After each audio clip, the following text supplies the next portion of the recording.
we are never truly lost. Well, okay, sure, maybe we get turned around for a few days in the woods, where life just feels like it's getting the best of us and everything's going wrong. And I'm Mike Martin, and I've stood right where you're standing, lost, beaten down, like nothing's ever gonna change. And that's why I built this camp. And that's why I'm inviting you to join me and all the members of this wild community. Because you know what, friend? It does get better. So come along with me into the wild and let me show you this awesome, unique skill set that lays within inside of you. With help from the land, we're gonna unlock the steward that's inside each and every one of us that will lead the way out of the darkness and into healing.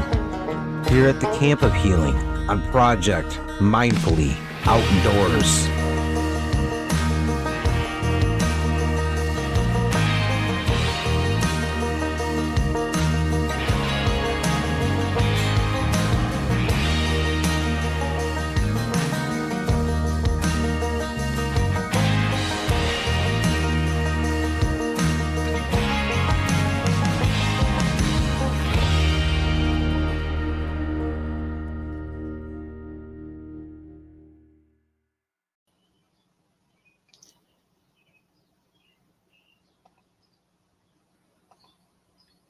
Hey, everybody. Welcome to an interesting little experiment here at Project Mindfully Outdoors. So, as I make this attempt to move into different avenues and different platforms and stuff in order to expand camp, I figured I'd give this a little go and start moving back into presenting some live stream sort of conversations. And I wanted to take the opportunity to look into some of the backlog, some of the stuff that I guess I kind of shoved away and saved for a rainy day.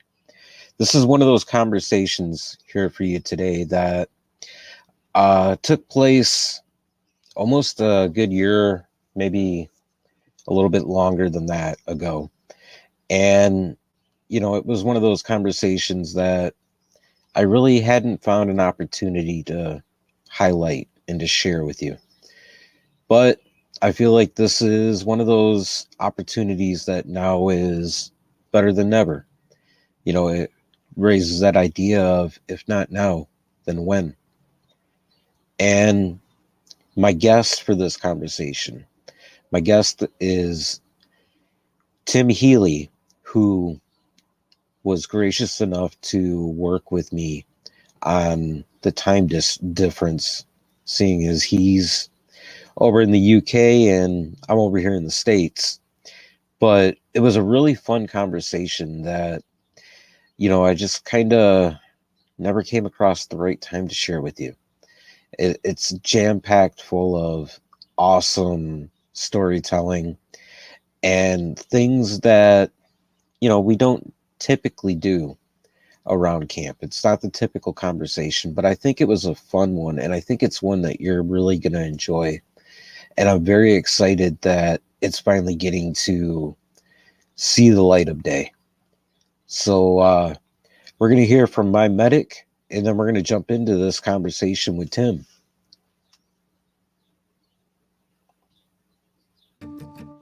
This episode is brought to you by our friends at My Medic.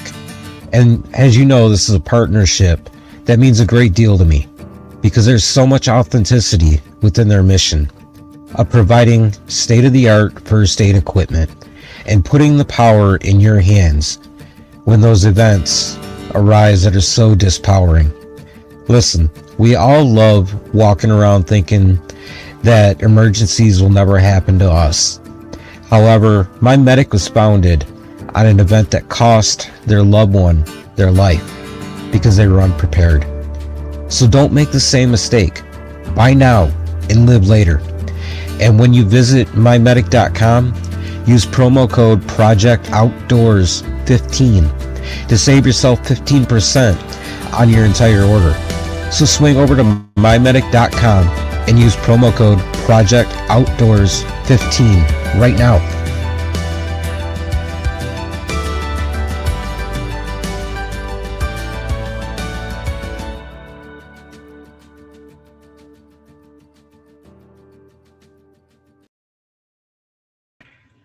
Tim, welcome to the camp, man. Thanks for joining me. Thanks for inviting me along. Absolutely. What I should have done was, if I can find it. Oh, no, you want to do that? I'll find the right thing in a second. Oh, that's cool. I mean, hey, we're all running behind tonight, so it's all good. Yeah. Little glitches are kind of just a part of the whole concept. Yeah, I don't know where I can do it now. Is it up here? Oh, here you go. We'll just change the background to. There you go. We'll be outside. How's that? Underneath. There we go. There we go. You're outside with the Aurora Borealis. I'm outside sitting in the hunting blinds, so it's going to be fun now. Yeah, absolutely. It works. I've seen the Aurora on many occasions. Really? Yeah. Spent a lot of time in Norway over the years. Interesting. In the Ulu. Very cool. Yeah. So, obviously, judging by the accent, we're kind of going across the pond a little bit. This is going to be kind of cool. Yep. Yeah. Well, why don't you go ahead and kind of give us a little bit of your background? Well, let's see. I was born way back on the 5th of April, 1758. Makes me 264. So I've seen a bit of life. At the tender age of 16, I joined the British Army, and never really looked back. So I kind of served under Lord Wellington through the Peninsular Wars, and through Spain and Portugal, chasing old Napoleon back into France. And we thought we'd done it by sort of 1813. We thought we'd finish with all that malarkey, and then he decides to come back in 1815, and we gave him another bloody nose at Waterloo. So, and then I went through India. I went through all the different campaigns. Got kicked out of Afghanistan in 1842, and then got kicked out of Afghanistan in 2020. That's really the cool part about history. When you look at it, is it recycles itself. There's so many lessons to be learned in the process that if we just kind of took the time to be mindful of that, we might skip a whole lot of bloodshed. Yeah. Of course, the problem is that they never do learn from history, do they? The politicians. And they'll always find another way of getting into another conflict. And the next conflict is just on the doorstep at the moment. But we're gazing at Russia and Ukraine. I mean, that'll be the next punch up that we have. But I mean, just look over the last century, all the conflicts that we've been involved with. I mean, there was the Boer War back in the late 1800s. I mean, that didn't go particularly well for the British. I mean, we interned an awful lot of Boers, and some 26,000 died under our care. So, and the rest of the world sort of took a dim view of that, including the Americans. And then we got into the Peninsular Wars during the early 1800s with Napoleon mucking about. And then we had the conflict in sort of India and wasn't Pakistan, not until 1948. Pakistan came into play, but we had the Afghans in 1842 that kicked us out of Afghanistan. So And then we come forward to recent times. We had the First World War, which involved most of the world, and then it kind of, before the Second World War, there was that little scrap down in Spain. Before the Second World War sort of really kicked off, and you And speak to Germans, and they say, "Well, we didn't start it," and you have to say, "Well, yes, you did. You invaded Poland." right. And it's like we're always chasing something, and Yeah. it boils down really to ego, I think. Yeah, I mean, you get some egotistical maniac that wants to start a punch up with someone, wants to rule the world, and us poor saps are dragged along with it. I mean, take the crisis in Suez in 1956. That was all to do with who was it? The Egyptian.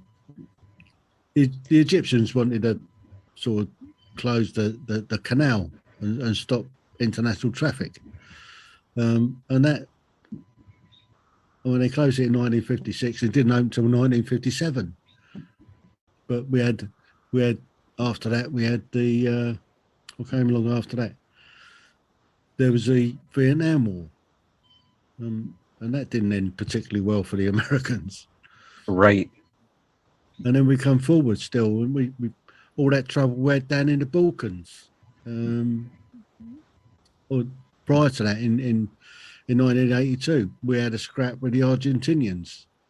They wanted to take over some islands that have been under British rule for over 400 years. So, and that didn't end well for them. They didn't think that we could do it, and we did. And that's kind of like the concept right there is, we always think that somebody's outgunned, but when there's that will, there's a way. Absolutely. It's no different than the way that the Ukraine is standing up now. That's kind of like the common case of the underdog that's been throughout history, is when all the odds are stacked up against you and you're backed up against that wall. You got to throw all your chips in, and that. So it comes down to just our survival mode, which is an instinct we all carry. And, you're going to fight tooth and nail, because what other option do you have? Yeah. I mean, Ukraine's doing okay at the moment, but they're going to need an awful lot more support. And the British have just sent a load of Challenger 2 tanks that are probably going to go up against the Russian T-14s. I know which ones will come off worse. Right. But at the moment, I mean, the Russians are dragging out T-54 55s, and they ain't got no chance. Not open hell, and the T-72s. They just haven't got a chance against the Challenger 2. They haven't got much of a chance against the Javelin that we've been providing the Ukrainians with. So, and they're quite a few pence. They're not a cheap weapon to sort of loose off. Had the opportunity to see that in Afghanistan in 2008. I got a chance to jump onto a 50 cal and brass up a few Taliban that were digging in an IED. And earlier in the day, they'd fired one of these javelins at some wrongdoers. So, and I think it really, all these conflicts that we've been in could have all been prevented. Absolutely, and it all boils down to that perception. I have my perception, you have your perception, and we lose sight of the fact that there's that middle ground. Yeah, I mean, there's two things that cause wars. One's religion, and the other's politicians. And when it all goes petong, the first people they put into harm's way is the soldiers, is the military. And that's been the case forever and a day. but the politicians will always penny pinch. They will always go out to the cheapest possible bidder for anything for the military, and then expect the military to stump up and produce the goods. I mean, we see it every time in this. I don't know what it's like in America, but whenever there's a crisis, the first people they call in to come and sort it out is the military. We had it just recently. There was the vaccine rollout. We were the first ones in the world to get it, and the people they called in was the British military to help distribute it, because the civilian network couldn't cope. The fact that the British military is down to less than 100,000, the National Health Service, there's over 1 million people. So there's a bit of disparity there. I mean, we've had fireman strikes in the past. First people they get in is the military to take over from the firemen. The military ain't allowed to go on strike, but a key asset like the firefighters can go on strike. We've got problems here at the moment with the rail workers all threatening to go on strike.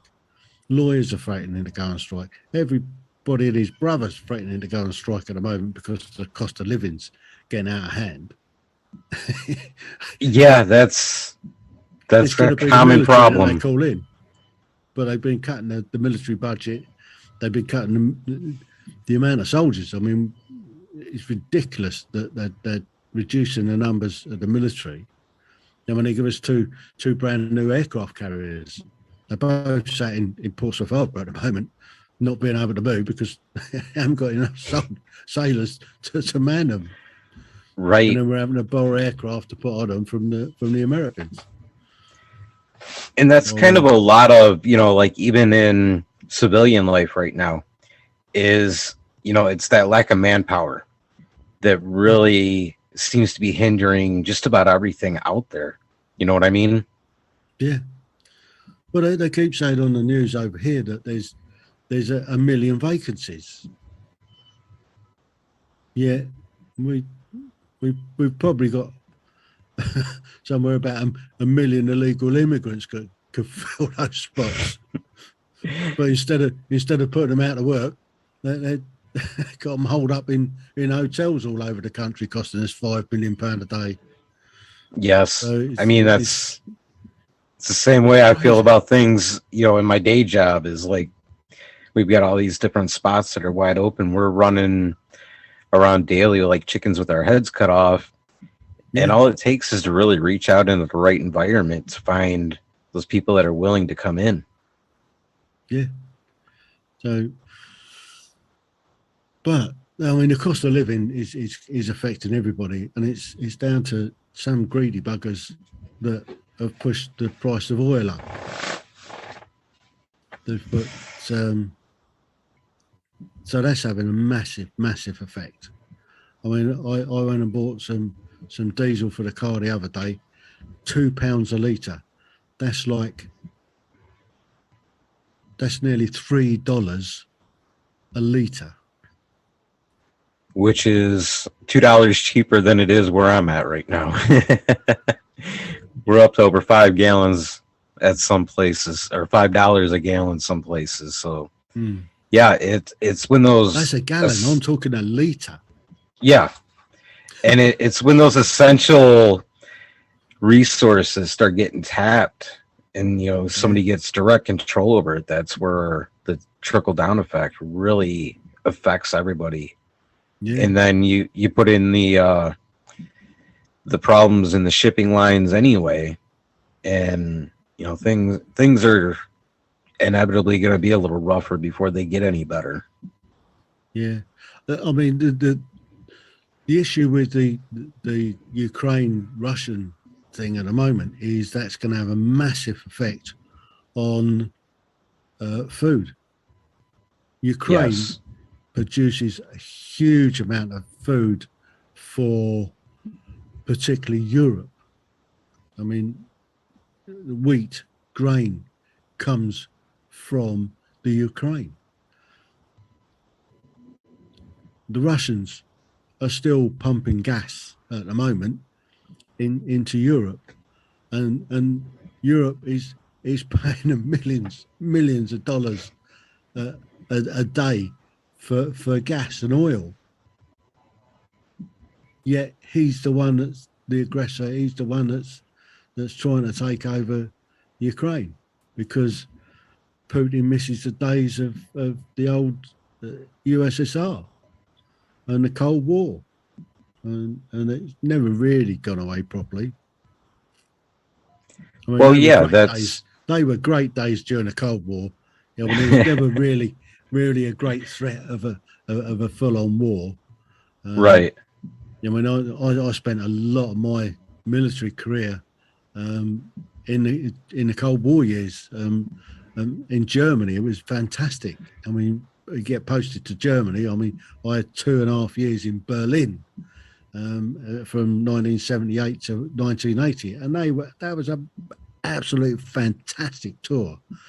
If the Russians decided that they were going to come across, I think our life expectancy was about half an hour. But while we had that extra half hour, we was having a whale of a time. And then we were posted down into West Germany. We had a standing army of about 160,000 when I joined it. And it was great. I mean, you had what we called tracksuit soldiers, guys that were good at sports, just went around in tracksuits all the time and were able to go and compete all over the Alice Uber de Platz, all over the place. So they were good times. But we had a big standing army in Germany, as did the Americans. I mean, the Americans have still got a few bases in Germany, but the Brits have actually almost completely pulled out of Germany, apart from a couple of bases that we've kept there where we can keep our tanks, because we mothballed the tanks and then they just pulled them out of mothballs and sent them to Poland. So you couldn't make this stuff up even if you tried. And if you tell somebody about it, they wouldn't believe you. Exactly. And that's the interesting idea. As I'm listening to you talk, and we're, the subject that we're navigating through, I'm thinking about this book that I picked up this morning called My Mother is the Wind. And it's basically about, the American Indians and kind of where they're at now. When you think about war, overall, the outstanding principle is to destroy and annihilate, your opponent, which inevitably cuts out a culture. And when you cut out a culture, there's so much that you lose out of it. Now, being that, you're a soldier, you've had your feet on the ground, you've been involved in these things, I'm kind of curious about your perspective about that, the mindset that goes into, do you even think about something on that kind of level? I guess, I mean, my background is I'm an infantry soldier, so I'm a grunt. I'm a foot soldier, and that's my background. It's frontline operations, getting there with a bayonet, stick it in, twist it, pull it out, that sort of thing. A lot of the operations that we worked on, I mean, particularly places like Northern Ireland, when I was in Kosovo, Afghanistan, and Iraq, places where we weren't full-on war fighting, we were predominantly working on hearts and minds, which is trying to get the local population on side. We did an awful lot of hearts and minds stuff in Northern Ireland. It was originally we were out there to aid the civil power because the police were overwhelmed and couldn't cope. That's when the British military first went into Northern Ireland in, I think it was about 1968. And when we finally finished up, I think it was about 2004. I think we finally pulled the pin. It was in there for a good 45 years in Northern Ireland, conducted operations. So we was there for a long, long time, and I think operating in Northern Ireland in those sort of conditions where you didn't know where who your enemy were, it was a guerrilla type warfare that we were conducting. It was hearts and minds trying to keep the locals on side while trying to tackle the terrorists. Was a great training ground for us, for want of another word. I mean, we trained and we were actually out there doing the job where we could die. Right. And that puts a slightly different spin on it. Every day you could get up, go out on a patrol, and you not come back. And that happened to quite a lot of guys, went out on a patrol and never came back. And that's always been the case. And then when we got into recent conflicts, I mean, the Falklands conflict was 40 years ago this year. And we lost 256 guys on that. I think there was somewhere around about 1,000 odd Argentinians lost their life in that conflict. But it was a short-lived thing. You know, we sent down a task force, and we retook the Falklands and South Georgia that the Argentinians had invaded, basically. And they just recently they did a vote of the locals, and to a man they want to stay under British rule down there, which is fair enough. So that's why we've still got a force down there. That's why we maintain a presence down there, and Argentina ain't getting it. It wasn't theirs to start with, so that's that one. But in recent conflict in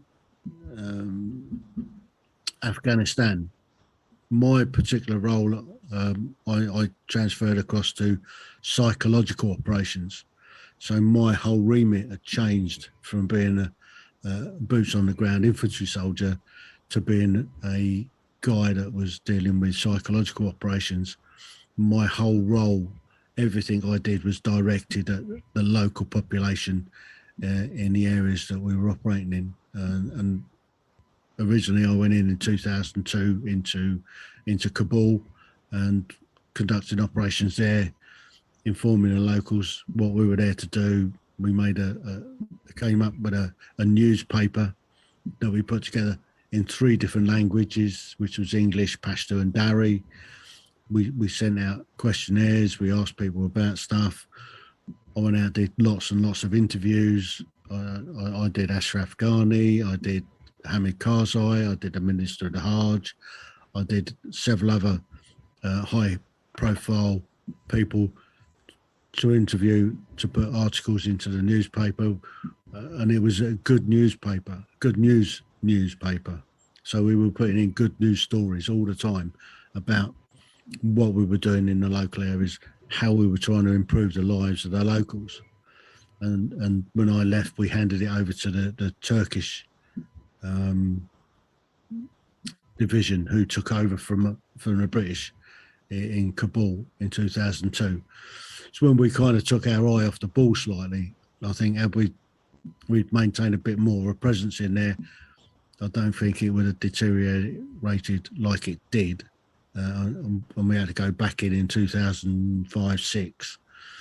And we ended up going into Iraq. And Iraq was a real messy place to get into. I didn't particularly enjoy my time in there.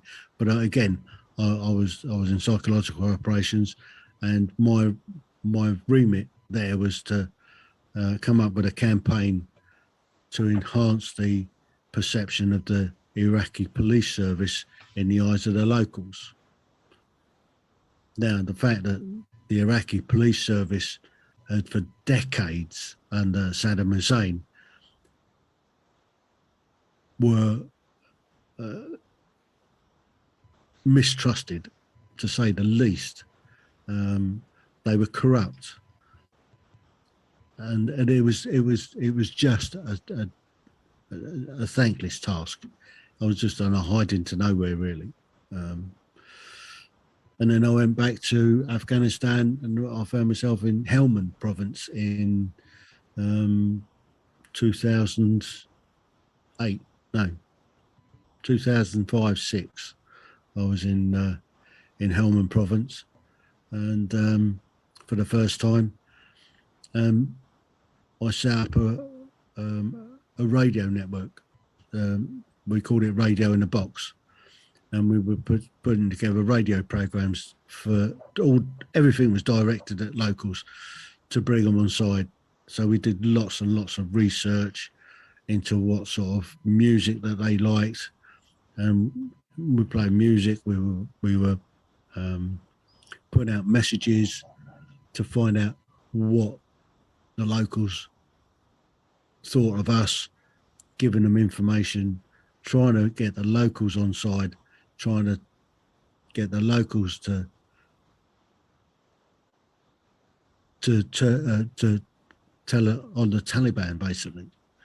And then when I went back in 8-9, I carried on that, and I managed to get all over the place, servicing the radio network that I started back in 5-6. So yeah, and that was pushing out messages to the locals, and we had some real successes with the radio stations that we were running. So how did those successes ended up working for you, though? I mean, what was like that process like? We came up with one. It was basically, we had these radio boxes set around. We had links in to our main base in Lashkar, where we had a recording studio kind of set up, where we were recording the messages that we were putting out, recording programs, recording stuff that we wanted to push out around the different bazaars, and that would go out over the interweb. The guys that were running the small radios would take off. They would put them into their programs. My main role was going around training up the interpreters to be radio presenters, and the guys that were looking after them to be radio producers, to come up with radio wheels, how to put a radio program together, how to incorporate the stuff that we were sending from Lash onto their programs, and stuff like that. And a few of the stations, we actually got guys to do live to air programs, which was great fun. We were down in a place called Garmasia, which is in the south of the area, and we had a real big success with the radio down there. I got these two guys, been working with them for a week or so, trained them up, and then we just did a test broadcast one afternoon to just to make sure that they were happy with what they're doing. So we switched to live, and didn't expect anything. Following morning, they went live with the first show, and halfway through the show, some guys approached the camp with bits of paper asking if we could play a song for them and their mates. By the afternoon, we'd had about a couple of dozen guys come with bits of paper asking if they could play a tune for them and their mates. And this has gone on for a couple of days. I mean, guys just coming up with bits of paper asking to play different songs for them and their mates. So I thought it'd be quite a good idea if we said a couple of girls had sent their brothers in to ask to play a song for them and their girlfriends. Well, that very afternoon, we had a dozen letters came in from girls via the male brothers or whatever, asking to play songs for them. So that was an actual measure of effect that what we were doing was working. They liked what we were pushing out. They liked the music we were playing. They were listening to the messages that we were pushing out. We were just putting together news articles. We were putting together sort of subliminal type messages that would encourage them to give us the sort of let the patrols know if there was problems, if there was Taliban in the area, and that was working really quite well. So that was a measure of effect that really did work, and it was a positive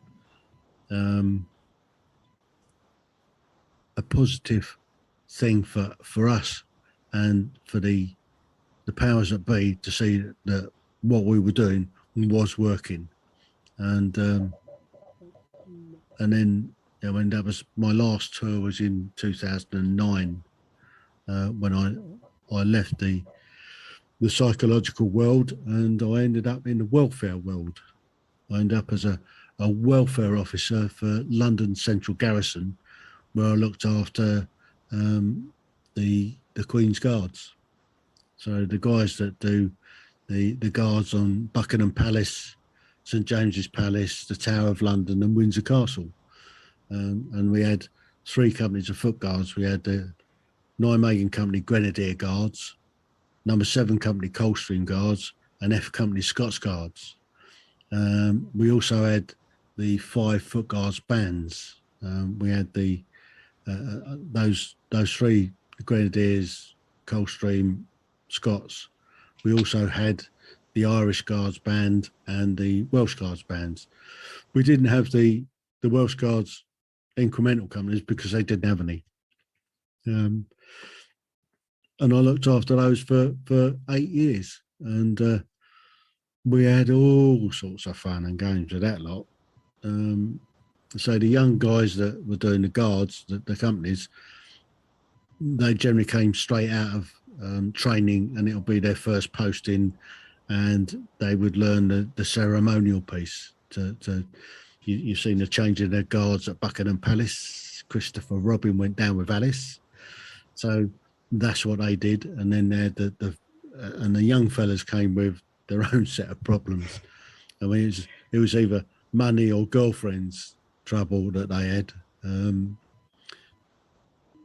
then we had the bands, who tend to be slightly older people, slightly more arty, should we say, a little bit more delicate flowers.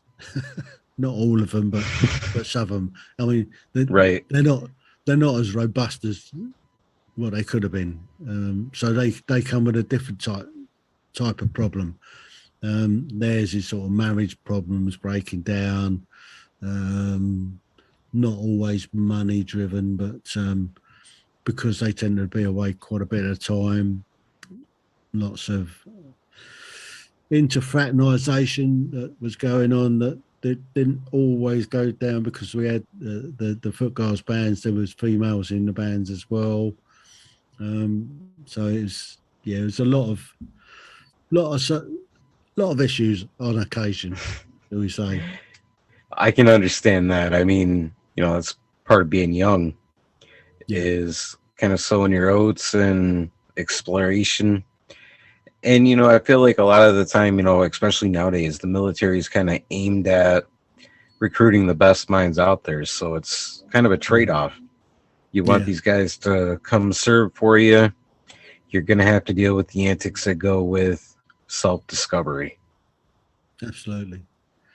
But it was a real satisfying job. I mean, when I first started the job, it was a brand new post that they'd never had before. So I came in with a blank sheet, basically. On the first day, I had a meeting with the commanding officer, and he said, "Look, this is a brand new post. You've got a blank sheet of paper. Develop the job." So I did. Right. And on top of the welfare thing, which is, looking after people's welfare, we looked after their medical needs as well. I mean, we used to have regular meetings with the heads of shed, the doctors, the dentists, the mental health teams, and we'd have a talk about all the individuals that are on the sick and stuff like that. So that was a large part of the job. We also looked after the housing. If somebody was getting married or somebody coming in needed somewhere to live, because it's central London, we had to sort of find them. We had a certain amount of quarters, and it was managing those quarters, whether and how, if they were getting posted out, ensuring that they left, because Right. there was one or two liberty takers that got posted out to somewhere else, and kept the flat in London, and it was just trying to make sure that they actually moved out when they should have moved out, because Well, hey, Tim, this has been this has been awesome. This has been really cool to get pulled into, the behind the scenes of the British Army and whatnot. I got two things that I like to ask my guest, and now that you're all warmed up, this is the perfect time for it. You've had one crazy, different sided journey that's had many different angles to it. Leave us with some wisdom and some advice from a life in the military of the British Army. Whoa. Well, now you see why I love saving that question. absolutely. Well, I can give some pretty sound advice. I mean, being in the British military, being on one or two operations where one's life could end in a split second, and that's never ever far away. And the one real big piece of advice that I'll give to anybody and everybody is that you've got one life. Live every day as though it's your last, because one day it will be, and that day will come, and that's a guarantee. I can't guarantee that you'll always pay taxes, but I can guarantee that one day you will die. And absolutely, it's what you do while you're here, and it's so easy just to sit back and do nothing, and get to the pearly gates, and Peter comes out. Well, what'd you do? Well, I regretted I didn't do this, and I regretted I didn't do that, and I maybe should have done that, but I didn't. One thing I can say when I get to have a chat with old Pete is that, well, Pete, I've had a fantastic life, and I've had one of my own choosing, and I'm a happy man. And that's what I want to do when I get up there. That's if I get up there. that's not a guarantee either. Right. That's a whole different subject matter, though. Yeah, absolutely. But no, if you don't regret anything, live your life to the full, because when it's over, it's over, and try and leave some sort of legacy. And that moves perfectly into the last question, which is simply, what you got going on, that people can get in touch with you, how to find you, all those good things. Whoa, there's a few ways to get hold of me. There's my podcast, the Tim Healy podcast, Ordinary People's Extraordinary Stories. The first 24 half-an-hour episodes of my life. So if you are suffering from a little bit of insomnia, stick one of those on. That'll cure that. And then I've done, so far I'm up to 130 other people's lives, and they vary in length. And I have spoken to some extraordinary people, and feel free to get hold of those. So that's the Tim Healy podcast, Ordinary People's Extraordinary Stories, and they're across all the popular podcast platforms. And there's an awful lot of stuff on my YouTube channel, which is again the Tim Healy podcast, Ordinary People's Extraordinary Stories on YouTube. And if you do happen to get onto the YouTube channel, click the old subscribe button. Don't necessarily need to click the bell. Right. You really want to press the bell and get notified when my podcasts go up. But at the moment, there's 2 new episodes coming out every single week. And at the moment, I'm at I think somewhere around about the 2nd of October, 2nd of November is the last one that I did that's going to be going out. So yeah, there's oh, and on top of that, I do a Thursday live stream, and that goes out every Thursday from 7 o'clock until 9 o'clock. At the moment, it's British summertime, so I mean you're a few hours adrift of us across the pond, but you're welcome to pile into that and join in the chat. If you want to come on the show, just ping us a message and I'll ping you a link to come on the show. But it's a lot of fun. We do have some fun on a Thursday. And the old Thursday came about as a military thing. In the British military, on a Thursday evening is the main evening when people go out and have a few sherbets, have a drink on a Thursday evening, and then Friday morning is generally commanding officers PT. So you get an awful lot of drunks turn up in the morning on a Friday morning to do PT, which is what the British military is pretty good at. I mean, what do they call us? Functioning alcoholics. so after CO's PT on a Friday morning, everybody then bomb burst for the weekend, and you go onto any army camp in England on a Friday afternoon, it's like a ghost town until sort of Monday morning when everybody comes back in, and you get CO's PT on a Monday morning. So if you've been on it Thursday night and all weekend, and then Monday morning's a bit of a rude awakening. I can understand that. Well, I will definitely be looking forward to checking those out. I want to thank you for the time. This has been very enlightening. It's been a lot of fun. So thank you. Well, when you saw 264 and seen an awful lot of stuff. This is true. I could probably talk all night. I haven't even got onto my sporting aspect. Some of the sports I've done. But yeah. But yeah, I appreciate it. It's been a lot of fun. Maybe we'll have to hook up again and do the sports thing.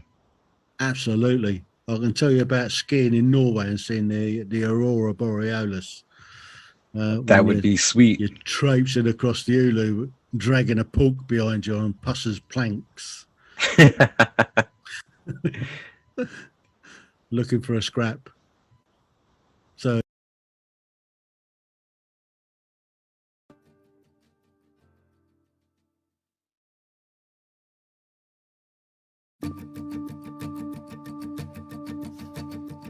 this episode is brought to you by our friends at MyMedic. And as you know, this is a partnership that means a great deal to me because there's so much authenticity within their mission of providing state-of-the-art first aid equipment and putting the power in your hands when those events arise that are so dispowering. Listen, we all love walking around thinking that emergencies will never happen to us. However, MyMedic was founded on an event that cost their loved one their life because they were unprepared. So don't make the same mistake. Buy now and live later. And when you visit mymedic.com, use promo code PROJECTOUTDOORS15 to save yourself 15% on your entire order. So swing over to mymedic.com and use promo code PROJECTOUTDOORS15 right now.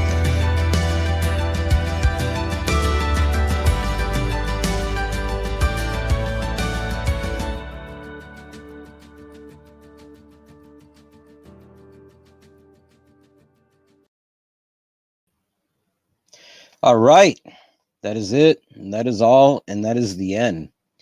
We have reached the end of the first edition of whatever this becomes. You can consider this a pathway stone along an uncharted path. It's one that we're blazing together, and that's the fun of this whole project. So if this is your first time experiencing Project Mindfully Outdoors, I would love to see you swing over to projectmindfully-outdoors.co and join us by signing up for the newsletter, which is jam-packed full of special meditations intended to help you dig your way and blaze your path through this concrete world that we live in. However, we don't skip out on the wilderness either, because we tap into that, and I share tons of amazing tips and tricks and gear reviews and everything else in the newsletter as well. You know, there's no pressure. You can unsubscribe at any time, and there's never any spam. So it's worth the investment, and I'd love to connect with you there. But also, it goes without, I guess I'd be remiss to not mention that this summer, I'm kicking off yet another aspect of Project Mindfully Outdoors, which is the Mindful Adventure series.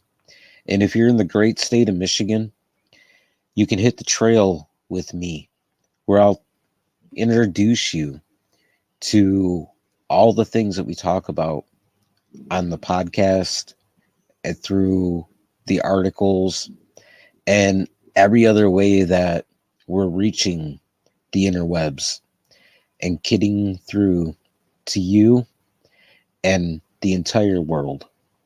Now, before we get out of here, I want to talk a little bit about what you just witnessed.